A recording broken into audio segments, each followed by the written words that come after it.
ที่นำเสนอไปแล้วได้ที่ www.thainews.prd.go.th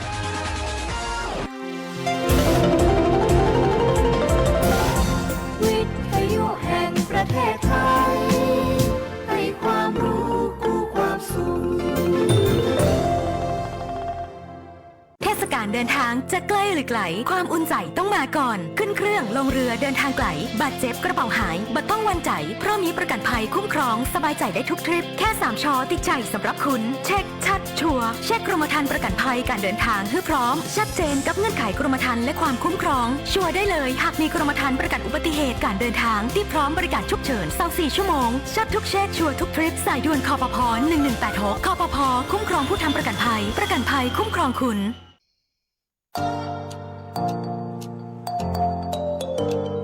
ถ้าคุณกำลังถามตัวเองว่าเรียนอะไรดีที่จบแล้วมีงานทำจริงเรียนอะไรที่ต่อยอดชีวิตได้ไกลกว่าห้องเรียนหยุดคิดไว้ตรงนี้เพราะคำตอบอยู่ที่วิทยาลัยอาชีวศึกษาแพร่ที่นี่เราไม่ได้สอนแค่ให้รู้แต่สอนให้ทำเป็นทำจริงและทำได้ในโลกอาชีพเปิดรับสมัครนักศึกษาใหม่ปีการศึกษา 2569 สำหรับผู้จบม.3 ม.6 และปวช.3 ครบทุกสายที่ตลาดต้องการทั้งการบัญชีการตลาดการจัดการสำนักงานดิจิทัลการจัดการโลจิสติกส์และซัพพลายเส้นคหกรรมศาสตร์อาหารและโภชนาการแฟชั่นสิ่งทอดิจิทัลกราฟิกวิจิตรศิลป์การโรงแรมการท่องเที่ยวเทคโนโลยีธุรกิจดิจิทัลและเทคโนโลยีสารสนเทศเรียนได้ตั้งแต่ปวช ปวส จนถึงระดับปริญญาตรีระบบปกติและทวิภาคีเรียนไปทำงานไปมีรายได้ระหว่างเรียนที่สำคัญเรามีสถานประกอบการชั้นนำรองรับการฝึกจริงและมีทุนการศึกษาอีกมากมายรอคุณอยู่อยากมีอาชีพอยากมีอนาคตที่จับต้องได้เริ่มต้นวันนี้ที่วิทยาลัยอาชีวศึกษาแพร่เตรียมชีวิตจริงให้พร้อมสู่โลกอาชีพเรียนจริงทำได้จริงมีงานรองรับเพราะความสำเร็จที่ยิ่งใหญ่เกิดขึ้นได้ที่วิทยาลัยอาชีวศึกษาแพร่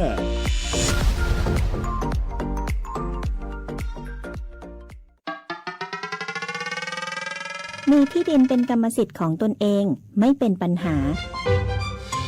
ทอส.เปิดให้กู้ยืมเพื่อที่อยู่อาศัยไม่ว่าจะปลูกสร้างอาคารซื้ออุปกรณ์สิ่งอำนวยความสะดวกเพื่อประโยชน์ในการอยู่อาศัยหรือจะกู้เพื่อชำระเบี้ยประกันชีวิตคุ้มครองสินเชื่อผ่อนชำระไม่น้อยกว่า3ปีและไม่เกิน40ปีโดยอายุผู้กู้รวมกับระยะเวลาที่ขอกู้ต้องไม่เกิน70ปีอัตราดอกเบี้ยที่แท้จริงตลอดอายุสัญญาสินเชื่อปลูกสร้างที่อยู่อาศัยบนที่ดินของตนเองสินเชื่อสำหรับลูกค้าปลูกสร้างที่อยู่อาศัยบนที่ดินที่เป็นกรรมสิทธิ์ของตนเองสนใจแอดไลน์ GHB Buddy ทอส.แพร่โทร 0546214490-5 หรือสอบถามเพิ่มเติมธนาคารอาคารสงเคราะห์ใกล้บ้าน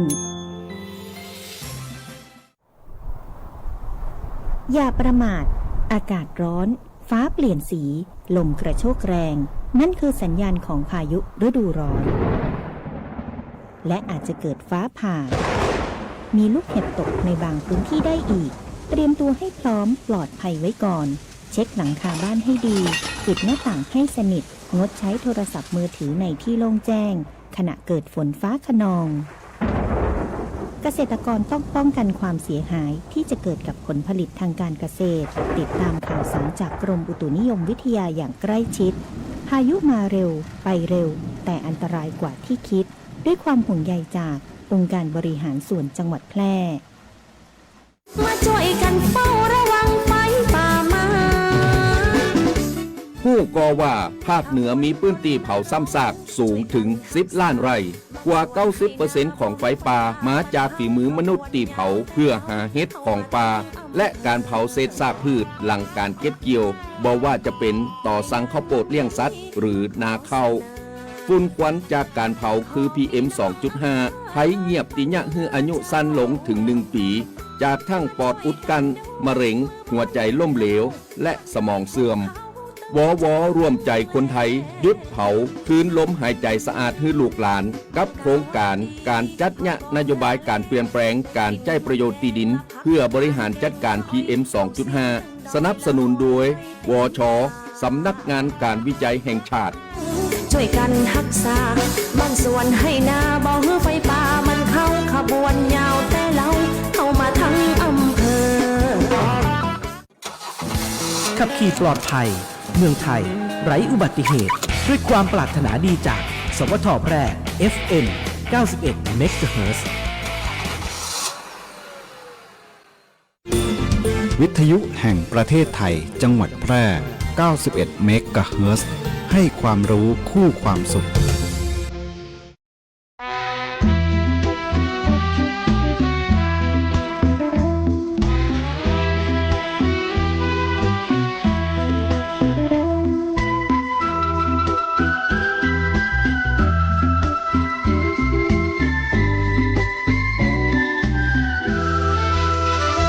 ห้องนอนของคนจนจะมีใครสนคนจนอย่างเรามุ้งดำนำซ้ำก็เสื้อเก่า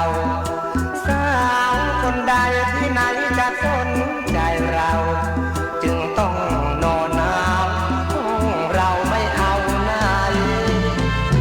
ห้องนอนของคนรวยคงมีคนสวยนอนซบแก้มใสห้องคนจนต้องทนซบหมอนมองมาปีทั้งปีไม่มีสาวมายิ้มให้ใครจะเห็นใจบ้างไหมหน้ามนช่วยมาเป็นแม่สีเรือนช่วยมาเยี่ยมเยือนน้องคนจนขอ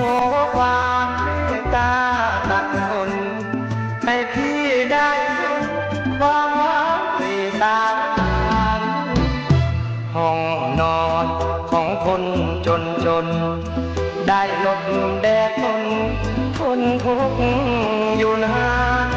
หรือเขาช่างให้เอาไม้รังสร้างบ้านคิดไปที่อยากได้มาเขาไม่ต้องการห้องนอนคนจน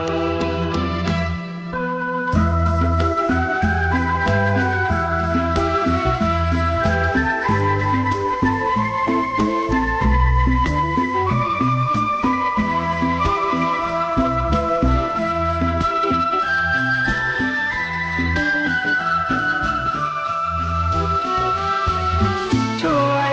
มาเป็นแม่สีเรือนช่วยมาเยี่ยมเยือนห้องนอนคนจนขอความเมตตาทนให้พี่ได้ความหวังในตาห้องนอนของคนจนได้หลบแดดทนทุกข์อยู่นานหรือเขาจังให้เอามารังสร้างบ้านคิดไปที่อยากได้มาให้เขาไม่ต้องการห้องนอนคนจน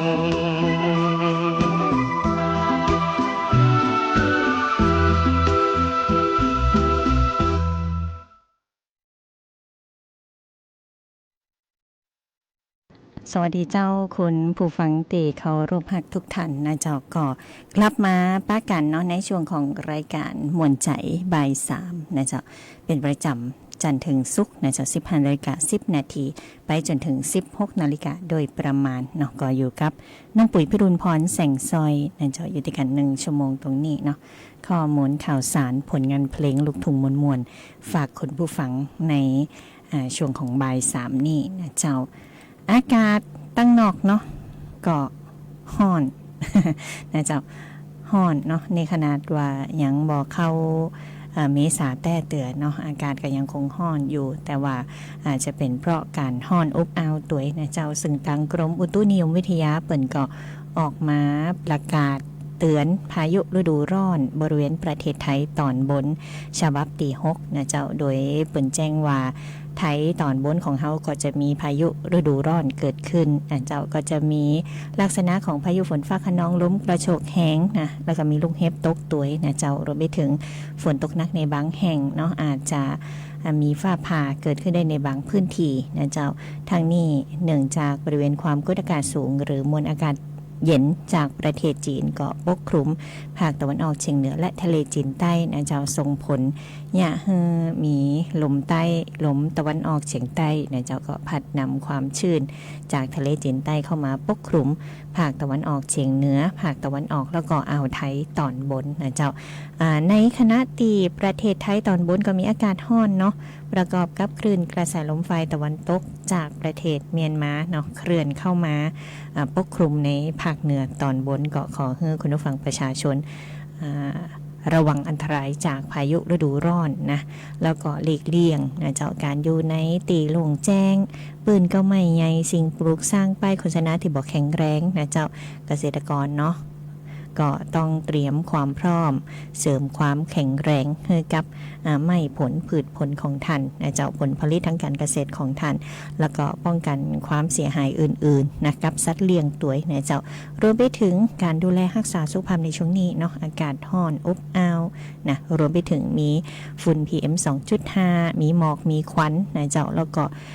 จะมีพายุเกิดขึ้นแหมนะเพราะฉะนั้นเนาะลองสังเกตนะหอนผิดปกติท้องฟ้าเปลี่ยนสีนะเจ้าเสียงคำรามนะลึงอยู่นะนะเจ้าก็จะยังมีฝนตกฝนฟ้าขนองในบางพื้นที่นะเจ้าด้วยความห่วงใยจากสวทแปนะเจ้าก็เอาข้อมูลข่าวสารมาประชาสัมพันธ์เนาะซึ่งต่างท่านผู้ว่าราชการจังหวัดแปเปิ้นก็ได้สั่งการนะเจ้าให้หน่วยงานที่เกี่ยวข้องนะกำนันผู้ใหญ่บ้านนะเจ้าดูแลประชาชนในพื้นที่ของตนเองนะเจ้าหากพบความเสียหายก็รายงานมาตั้งจังหวัดให้ได้รับทราบเนาะจะได้พิจารณาให้การช่วยเหลือได้อย่างทันท่วงทีนะเจ้าก็ฝากกันตัวนะคุณผู้ฟังเนาะข้อมูลข่าวสารเรื่องของอากาศนะเอามาประชาสัมพันธ์ให้ได้ติดตามรับฟังนะเจ้าไปฟังผลงานเพลงเพราะๆกันก่อนเจ้า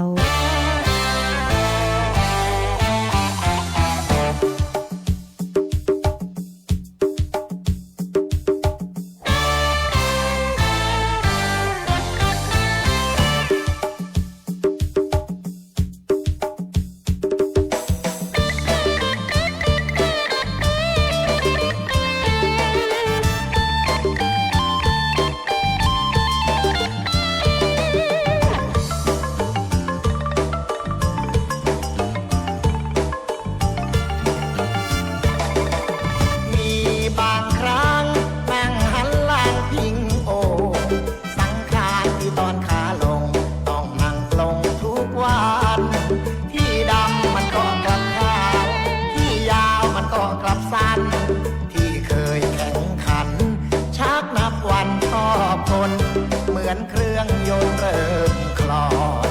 ใช้สังขารเปลืองฟ้าไม่เหลืองไม่กลับบ้านนอนผมอยากสอบบอกแล้วมันก็ไม่ฟังมันอยากหักพักมันก็ไม่ฟังหนังอยากโยนบ่นแล้วมันก็ไม่ฟัง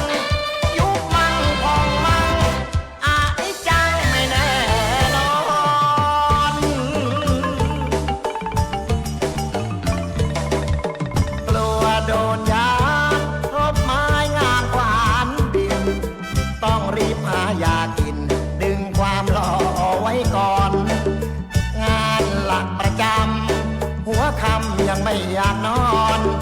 ร่อนเร่จรหาเพื่อนที่พอประทังประสาคนยังมีไฟยมพบาลเจ้าขาขอเวลาผมอยู่หายใจโลกยังงามหน้าแลเอาจะรีบแก่กันไปทำไม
เ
าขวาง เดินโซเซ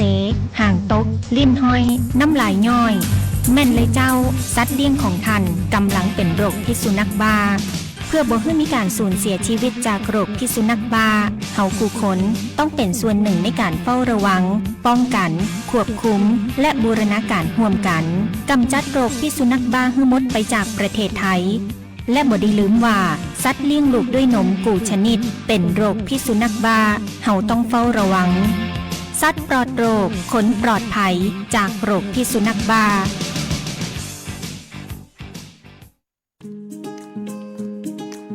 สินเชื่อสวัสดิการเป็นสินเชื่อเพื่อที่อยู่อาศัยสำหรับลูกค้าสวัสดิการที่หน่วยงานทำข้อตกลงโครงการสวัสดิการเงินกู้ที่อยู่อาศัยประเภทไม่มีเงินฝากกับธนาคารไม่ว่าจะซื้อที่ดินปลูกสร้างอาคาร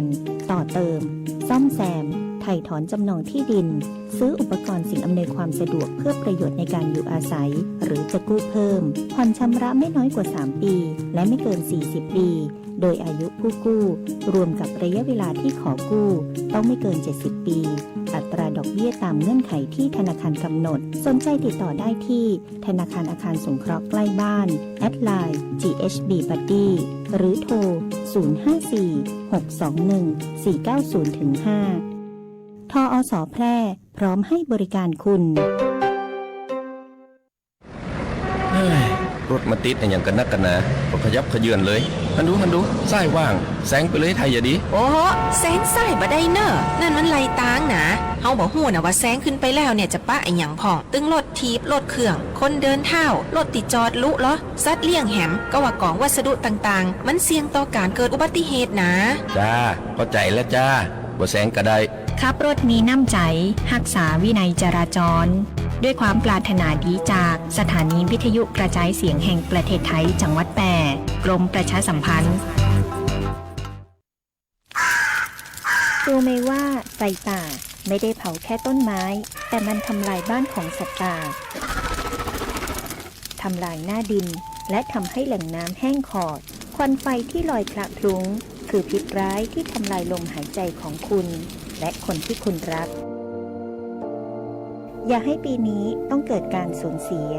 เรามาช่วยกันปกป้องผืนป่าให้กลับมาเขียวขจีเพื่อฟ้าใสไร้ฝุ่นควันพบไฟป่าอย่าปล่อยผ่านรีบแจ้งเจ้าหน้าที่ในทันทีหยุดเผาหยุดฝุ่นเพื่อคุณเพื่อเราด้วยความห่วงใยจากองค์การบริหารส่วนจังหวัดแพร่มาช่วยกันเฝ้าระวังไฟป่ามาผู้ก่อว่าภาคเหนือมีพื้นที่เผาซ้ำซากสูงถึง10ล้านไร่กว่า 90% ของไฟป่ามาจากฝีมือมนุษย์ตีเผาเพื่อหาเห็ดของป่าและการเผาเศษซากพืชหลังการเก็บเกี่ยวบ่ว่าจะเป็นต่อสั่งข้าวโพดเลี้ยงสัตว์หรือนาข้าวฝุ่นควันจากการเผาคือ PM 2.5 ภัยเงียบติยะฮืออายุสั้นลงถึง1ปีจากทั้งปอดอุดกันมะเร็งหัวใจล้มเหลวและสมองเสื่อมวร่วมใจคนไทยหยุดเผาคืนลมหายใจสะอาดให้ลูกหลานกับโครงการจัดยะนโยบายการเปลี่ยนแปลงการใช้ประโยชน์ที่ดินเพื่อบริหารจัดการ PM 2.5 สนับสนุนโดยวช.สำนักงานการวิจัยแห่งชาติช่วยกันรักษาบางส่วนให้นาบ่ให้ไฟป่ามันเข้าขบวนยาวแต่เราเข้ามาทั้งอำเภอวิทยุแห่งประเทศไทยจังหวัดแพร่ FM 91 เมกะเฮิรตซ์ให้ความรู้คู่ความสุข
ยสวมแหวนแหวนพี่ยังทวงกลับคืนลืมบ้านนา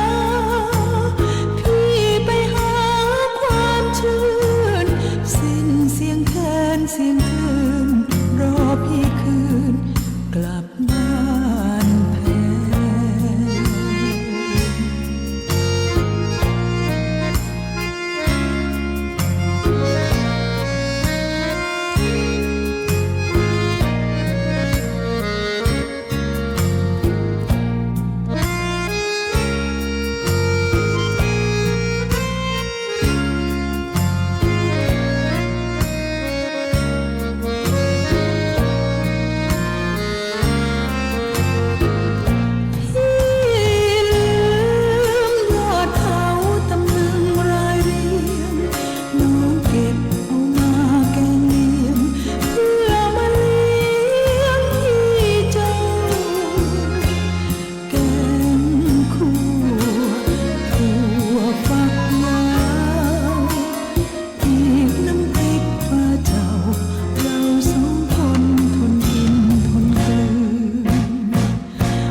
สวมแหว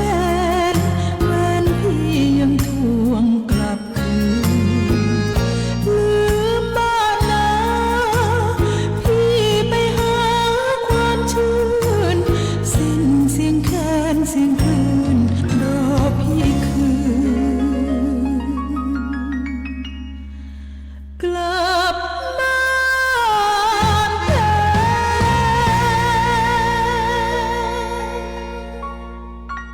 ผลงานเพลงเพราะๆนะเจ้าในช่วงของบ่าย3นะเจ้า 15:38 นาทีนะอยู่ด้วยกัน1ชั่วโมงตรงนี้นะเจ้าในช่วงนี้เนาะก็ต้องมาย้ำมาเตือนเรื่องของฝุ่น PM 2.5 กันนะเจ้าก็มีการรายงานฝุ่น PM 2.5 จังหวัดแปรเนาะในวันนี้ก็เกินค่ามาตรฐานอยู่นะคุณผู้ฟังวันนี้ว่าได้ 79.8 ไมโครกรัมต่อลูกบาศก์เมตรเนาะอยู่ในขีดสีแดงนะคุณผู้ฟังนะก็ฝากคุณผู้ฟังประชาชนตัวเนาะคุณภาพอากาศมีผลกระทบต่อตัวเฮานะเจ้าต่อสุขภาพในเจ้าวันนี้เป็นสีแดงระดับมลพิษทางอากาศสูงเกินค่ามาตรฐานก็ส่งผลเสียต่อร่างกายนะเจ้างดการทำกิจกรรมกลางแจ้งทุกชนิดนะสวมหน้ากากป้องกันฝุ่น PM 2.5 ตัวนะเจ้าเมื่อมีความจำเป็นจะต้องเดินทางออกบ้านออกจองนะหรือว่ามายากาแล้วต้องไปตั้งนอกนะออกตัวอาคารนะก็สวมใส่หน้ากากป้องกันฝุ่น PM 2.5 กันตัวนะเจ้าหากมีอาการติดพิษปกติเนาะขจายไปพบหมอนะเจ้าคนฟังนะเพราะว่ามันเป็นอันตรายต่อสุขภาพโดยเฉพาะกลุ่มเสี่ยงนะเจ้าแต่ว่าก็ได้มีโอกาสพบปะกับคุณหมอชัดคุณหมอแอมนะเต็มให้ความรู้ในเรื่องของฝุ่น PM 2.5 นะเจ้าในทางการแพทย์เนาะก็เบิ่นก็ย่ำเตือนว่ามีผลกระทบต่อสุขภาพนะเจ้ารวมไปถึงตั้งสถาบันวิจัยวิทยาศาสตร์และเทคโนโลยีแห่งประเทศไทยหรือว่าววนะเจ้าด้วยการสนับสนุนของสำนักงานวิจัยแห่งชาติหรือวชเนาะภายใต้โครงการจะทำนโยบายการเปลี่ยนแปลงการใช้ประโยชน์ที่ดินเพื่อบริหารจัดการ PM 2.5 เปิ่นก็อยากจะประชาสัมพันธ์ข้อมูลข่าวสารที่เป็นประโยชน์ให้กับคุณฟังเป็นประจำในทุกวันนะเจ้าเพราะว่าหลายท่านหลายคนเข้าใจผิดเนาะการเผาหรือการเนี่ยให้เกิดฝุ่นมลพิษต่างๆเนี่ยมีประโยชน์อีนะบางท่านยังเอาง่ายๆนะเจ้าเผาป่าเนาะฮือเฮ็ดออกเผาป่าฮือพักหวานปงอีนะอันนี้ก็เป็นความเชื่อพิษนะเจ้ารวมไปถึงเป็นการทำลายหน้าดินทำลายระบบนิเวศของธรรมชาติของทรัพยากรตัวนะเจ้าการเผาไหม้ซ้ำซากในพื้นที่นะเจ้า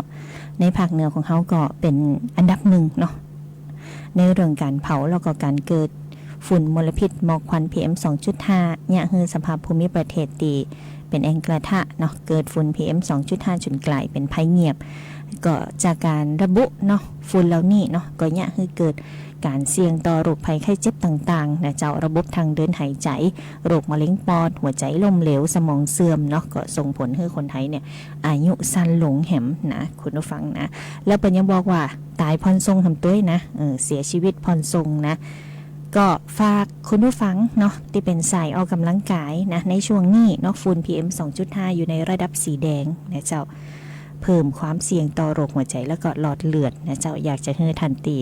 ไปสายวิ่งสายออกกำลังกายหรือว่าออกกำลังกายกลางแจ้งเนี่ยพักก่อนงดก่อนนะเจ้าหรืออาจจะ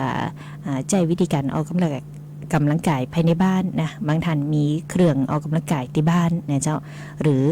บางท่านเลือกใช้บริการฟิตเนสนะอันนี้ก็ได้นะเจ้าเปิ้นก็มีเครื่องนะฟอกอากาศนะเจ้าหรือว่าหลายท่านเนาะบ้านหลายท่านหลายคน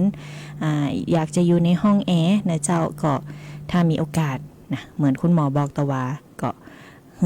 ซื้อเครื่องฟอกอากาศมาใจตัวนะเจ้าก็จะช่วยได้เยอะเนาะ PM 2.5 เนี่ยจะแทรกซึมเข้าสู่ระบบไหลเวียนโลหิตนะเจ้าคนฟังผ่านปอดก่อให้เกิดกระบวนการอักเสบในร่างกายนะเจ้าคนตี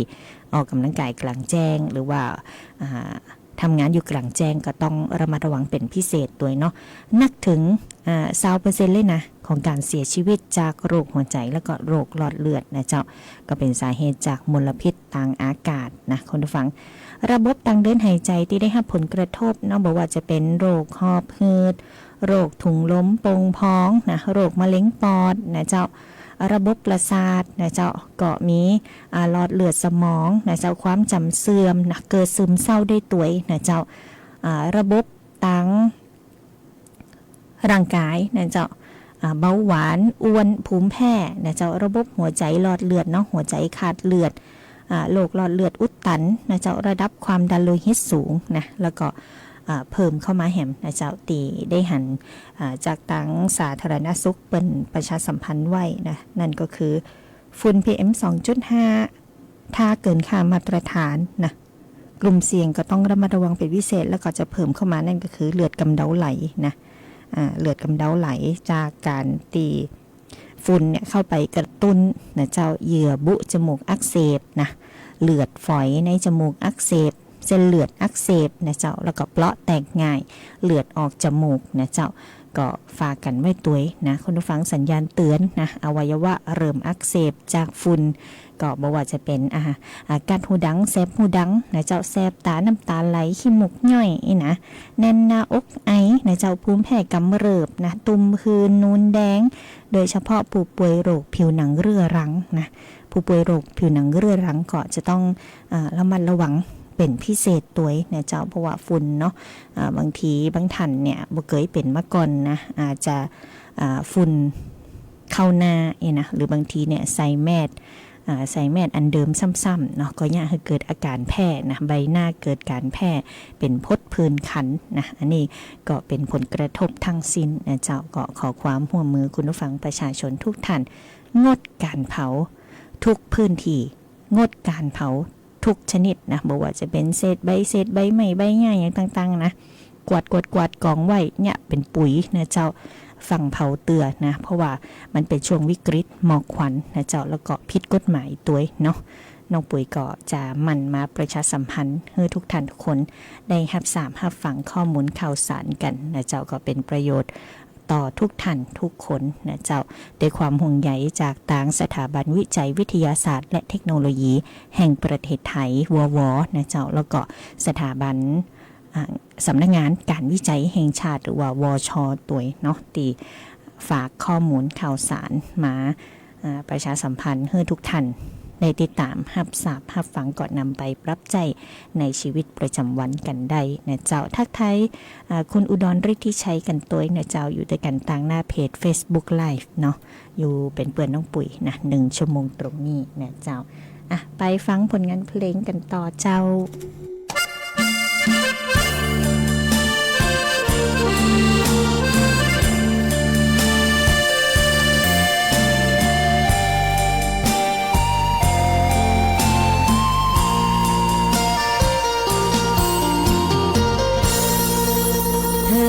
เก็บฉันไว้บนหินไม่ ยอมทิ้งแต่ไม่ดูแลความหมายของคำว่าแค่ลองให้เธอแปลก็แปลไม่ได้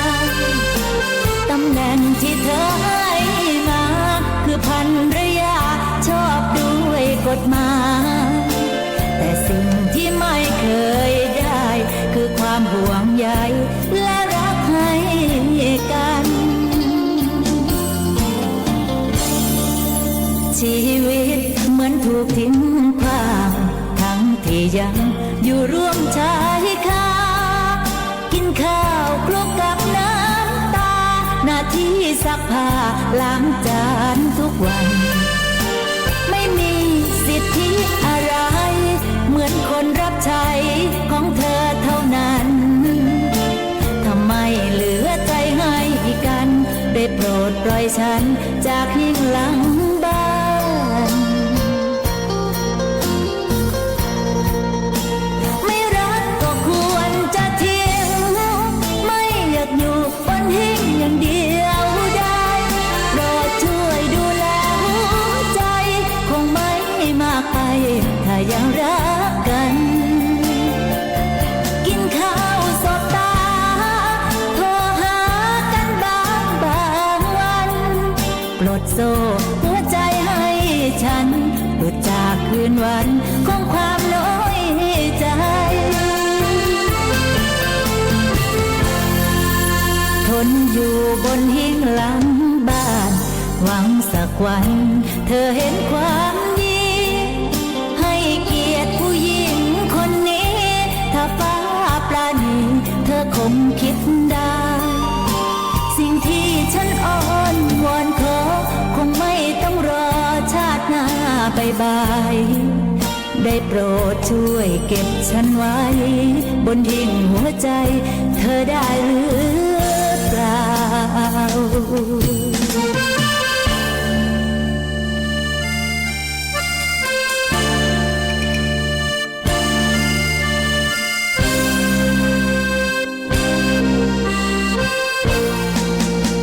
ไม่รักก็ควรจะทิ้ง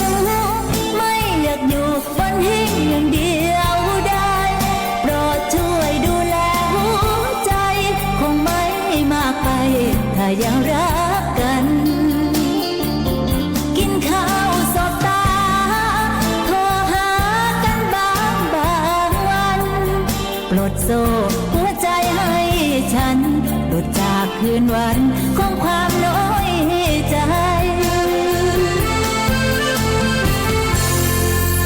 ทนอยู่บนหิ้งหลังบ้านหวังสักวันเธอเห็นความดีให้เกียรติผู้หญิงคนนี้ถ้าฟ้าปราณีเธอคงคิดได้สิ่งที่ฉันอ้อนวอนขอคงไม่ต้องรอชาติหน้าบายได้โปรดช่วยเก็บฉันไว้บนหิ้งหัวใจเธอได้หรือเปล่า เ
ก็บ่ต้องนัก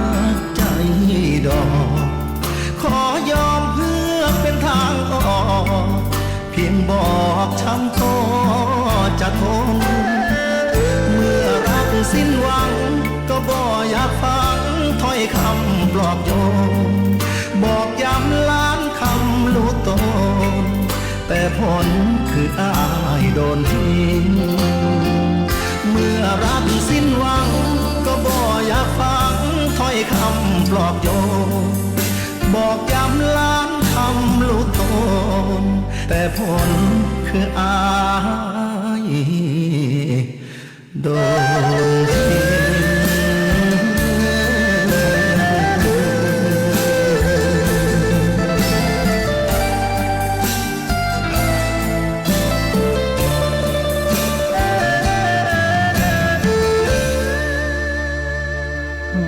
ขอบคุณทุกการติดตามรับฟังทุกช่องทางนะเจ้าบอกว่าจะเป็นหน้าปัดวิทยุ FM 91 เมกะเฮิรตซ์วิทยุออนไลน์นะรวมไปถึงต่างหน้าเพจ Facebook Live กันตัวเนาะ1 ชั่วโมงตรงนี้นะข้อมูลข่าวสารสาระดีๆนะกับม่วนใจบ่าย 3นะเจ้าวันนี้หมดเวลาลงแล้วน้องปุ๋ยพิรุณพรแสงสร้อยนะก็ต้องนำรายการลาคุณผู้ฟังไปก่อนพร้อมกับส่งท้ายผลงานเพลงมวลๆจนจบรายการนะเจ้าแล้วก็ปะกันได้ใหม่ในครั้งต่อไปนะเจ้าสำหรับวันนี้ลาไปก่อนจกดีมีความสุขทุกท่านรักษาสุขภาพกันด้วยแล้วก็เฝ้าระวังนะเจ้าพายุฤดูร้อนนะเจ้าลาไปก่อนสวัสดีเจ้า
สถานีวิทยุกระจายเสียงแห่งประเทศไทย และเครือข่ายทั่วประเทศ เสนอข่าวต้นชั่วโมง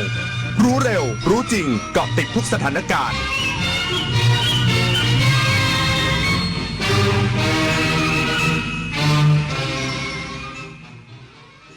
รับฟังข่าวต้นชั่วโมง 16 นาฬิกากับพิญโยรุ่งสมัย นายกรัฐมนตรีเรียกประชุมหน่วยงานที่เกี่ยวข้องติดตามและประเมินความเสี่ยงด้านพลังงานหลังมีการปิดช่องแคบฮอร์มุสอีกสักครู่กลับมาติดตามรายละเอียดครับถนนดนตรีไลฟ์เดือนมีนาคมใช่เลยขอให้เหมือนเดิมกับรักปอนสามพี่น้องบนเวทีเดียวกันไทยธนาวุฒิกบไมโครอินบูโดกันวันศุกร์ที่ 27 มีนาคม 2569 เวลา 18 นาฬิกาณห้องออดิทอเรียม ถนนวิภาวดีรังสิต กรุงเทพมหานคร ติดต่อเข้าชมโดยไม่เสียค่าใช้จ่ายได้ที่ Facebook ถนนดนตรี เรายังเป็นนักเดินทาง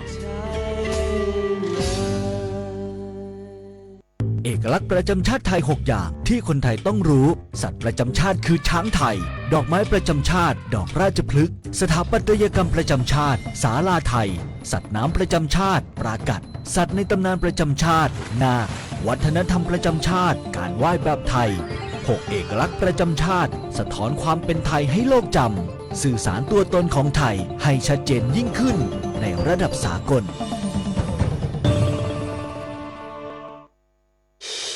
ประเทศไทยใสสะอาดปราศจากทุจริตเริ่มได้จากใจของเราทุกคน ใจที่พอเพียงคือใจที่เข้มแข็งไม่หวั่นไหวไปคิดคดโกงใครเป็นใจที่มีความสุขความพอใจทำหน้าที่ด้วยความสุจริตไม่เบียดเบียนผู้ใดเริ่มได้ที่ใจของเราในวันนี้ไทยทั้งชาติต้านทุจริตด้วยจิตที่พอเพียง